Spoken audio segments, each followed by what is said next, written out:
সকাল সকাল পিসিমা বাড়ি চলে যাওয়াতে খুব মনটা খারাপ লাগছিল। আমি পুজোর মুখে আসবো একবার বলা যায় না। ব্লাউজ তাই তো? হ্যাঁ। তুমি সব কালার পরো তো?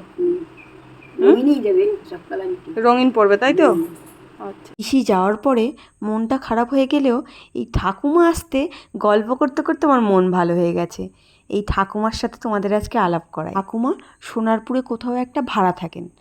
মাসে মাসে আমাদের এখানে কয়েকটা বাড়িতে ওনার চেনা পরিচিতি আছে, তাদের কাছে আসে কিছু সাহায্যের জন্য। আমাদের বাড়িতে আসলেই মা আর আমার সাথে দেখা করেই যাবে।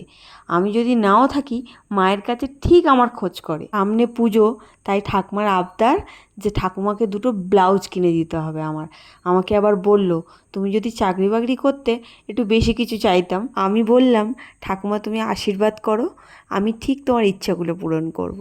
যাই হোক, পরের ভিডিওতে কিন্তু মায়ের জন্য একটা সারপ্রাইজ আছে। পরের ভিডিওতে কিন্তু অবশ্যই দেখা হচ্ছে।